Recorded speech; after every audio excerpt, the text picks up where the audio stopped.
This week, I want to talk to the men. My fellow men, where are you? So, the game or the system, however you want to call it, was rigged to favor the man. The game or the system was rigged to favor the man. Now, I know most of you will be like, oh, I'm taking the side of the woman, blah, blah, blah. Bruh, if you think that statement means that I'm taking the side of a woman, then clearly it shows how much our masculinity has been suppressed. Why was the game rigged to favor the man? Because as we were growing up, or till where we are right now, it has been programmed to us that the man is the protector, the man is the provider, the man is the caregiver, the man is the leader. Bruh, name all those things that deal with accountability. When it comes to women and children, the man has to be responsible. So when it came to work, the man was favored first. Why? Because the woman was back at home nurturing. When it comes to war, the man was favored. It was you who was trained to go to war so that the women can remain with the children back at home. You're protecting these people. The reason that now it became an issue whereby now we are having women crying for equality and all that, equal opportunities. They also want to work the way the man is working. They also want to be paid the way the man is being paid. Is because men started lying. Is because men started running away from their responsibility. Is because men started becoming cowards. Bro, if as a man you had maintained your masculinity, then the woman would have never complained.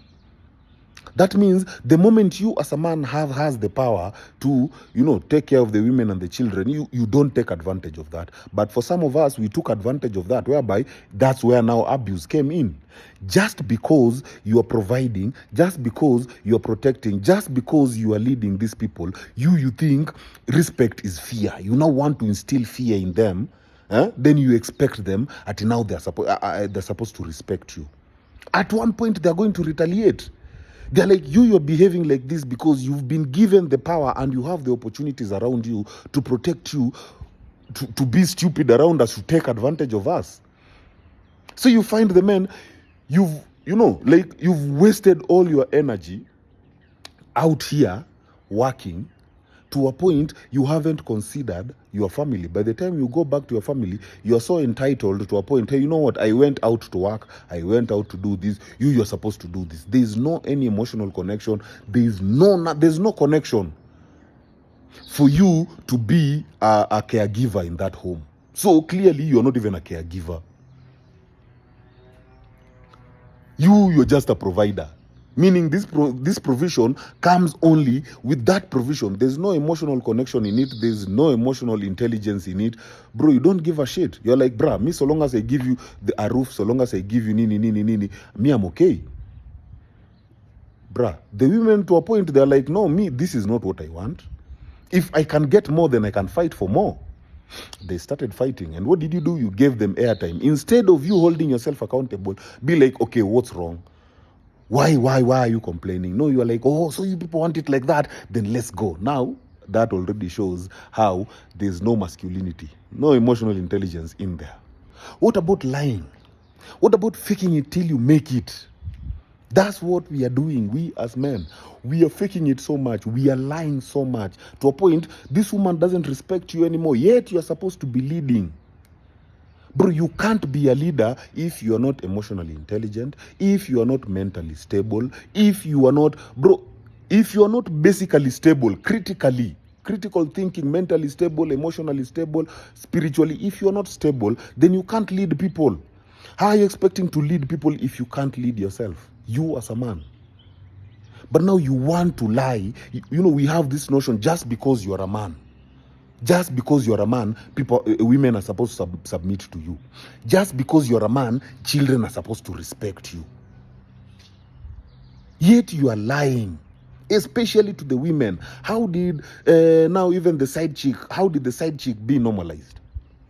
Bro, in the olden days, if you as a man, you were capable enough to bring another woman, even your wife won't complain. They'll be like, no, he's capable. Yeah, he is capable. But right now, you want to go lie to another woman. Lie to her that you are capable, but yet you are not capable because you can't even maintain your wife. Most of the polygamous relationships we are seeing right now in this day and era is because someone is running from their main wife. They're like, oh, you know, me, I don't love my wife. Oh, you know, my wife is doesn't give me peace. Oh, you know, my wife doesn't do this and this and this. So now, instead of you sorting this shit here and you know, addressing it and dealing with it, either be done with it or sort it out, you're going to look for someone else to cushion your insecurities. Then huyu mtu mwingine unamuingiza box in the name by tarnishing the name of your so-called wife. Then now we've normalized this whole side chick. Oh, how many side chicks are keeping marriages here? Because men can't be leaders. We men can't be leaders. We are lying so much. Our lies have compromised us so much to a point you can't even face a woman and tell that woman, hey, you know what, I want to add another woman. Because you know you're not even enough for this woman you have. And you don't want to address that. But now you want to go to another woman to lie to her that you're actually enough. It is this woman who's not giving you peace. But if you are in an environment where you're not getting peace, who's the problem? Is it the person who's staying in an environment they're not getting peace, or the environment? Bro, that environment, if that environment doesn't have peace, why are you there, bro? And you're complaining you want peace. Leave that environment, go seek peace somewhere else. But don't put that environment on hold while you're seeking peace somewhere else. Then when this environment becomes toxic for you, oh, women are evil. Women are evil for who? Women are evil for you, weak ass motherfucker. You weak ass man is who women are evil for. You go out here, if you find a man who's, you know, self-aware, stable in all those categories I've mentioned, mentally, emotionally, spiritually, you will see the difference on how women behave around this man. Bruh, women behave like kids around such a type of man.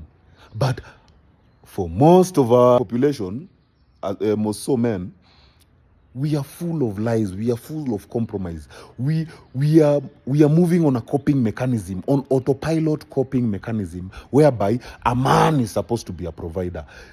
Have you looked at yourself? Are you a provider? If you are not a provider, why the fuck are you going to get a woman? A man is supposed to be a caregiver. Are you caring for yourself, you as a man? If you can't even care for yourself, why are you relying on another woman to care for you? A man is supposed to be a leader. Bruh. You can't even address your own insecurities. How are you going to lead people? My people, this game has been rigged to favor the man. Here is the catch. For as long as the man stays true to himself, then this game, you will be flowing in this game. You won't be complaining with this with the women at your equal opportunities. Okay, because why are you feeling challenged when a woman comes and tells you, hey, I'm independent? Why are you feeling bad about that? Hey, I want equal pay. Why are you feeling bad about that? Unless you are seeing this woman as a competition. Now, if you're seeing this woman as a competition, that is your own problem. But don't usiyeke, now you're generalizing that these women are evil just because you're weak. Bro, try be strong and see if these women are still evil. Have you ever tried that, my fellow men? Have you tried being strong? Have you tried being true to yourself? Have you tried being intentional with yourself? Have you tried self-awareness? Have you tried the healing journey, bro, before you start calling other people evil? The only time a person will be evil to you is only two ways. When they are teaching you a lesson, or when you are entertaining evil. Now, you pick yours. If you're entertaining evil, stop complaining. When they have taught you a lesson, then learn from that lesson. Don't come here and start blaming people. Oh, women are evil. Oh, what are you? Why don't we talk about that? Why don't we talk about the weakness of the society? Men want to come out here and say, hey, you know, a man is a leader. Oh, masculinity is, a masculine man, you know, is a real man, is a strong man. But yet most of us are navigating on ego. Just because we don't know what that masculinity is. So it's just ego, it's just entitlement, just because I'm a man. That's why you're finding most men, if they're dating women, they want to force that women to submit to them. Bro, submission is a natural thing. It is not something, it is not a switch. And women are learning so fast because they know, hey, the only way I can get this weak man, let me switch it to be submissive to him. Then once I get whatever I'm getting, I switch back to who I am. Then this man gets scared. Oh, you know, when I met her, she wasn't like this. Bruh, she was trapping you. She was learning the game because you don't want to play the game. You don't want to live the truth. You don't want to be self-aware. You don't want to hold yourself accountable. You want to blame other people. You want to be entitled just because you're a man. Man, that's bullshit. Men are made, bro. You don't just you become a man. Men are made. It's through these experiences that you become a man. Now, till you are a man enough to hold yourself together, till you are a man enough to stand alone, that's when you can introduce another woman. That's when you can introduce children. Bro, that's when you can caregive. That's when you can provide. That's when you can lead. That's when you can protect. How many men out here are crying, oh, you know what? My wife went outside and cheated. Oh, you know, this guy came and okotad my wife. This guy came and, you know, stole my wife from me. Bro, you were not strong enough to protect that woman. That's why she left. It has nothing to do with that woman, bro. It has nothing to do with that woman. It has everything to do with your weakness. You were not strong enough to protect that woman. You were not strong enough to protect the children. That's why that woman did what she did. Take that L and be like, okay, next time, if I am getting someone, I have to be strong enough to protect them. I have to be strong enough to provide for them. I have to be strong enough to care for them. My guys, heal. My fellow men, heal. Stop being a complainer here. Women can complain, children can complain, that's on them. But if you are also complaining because they are complaining, it already explains the standard where you are. Own up, my people, man. Heal. Heal.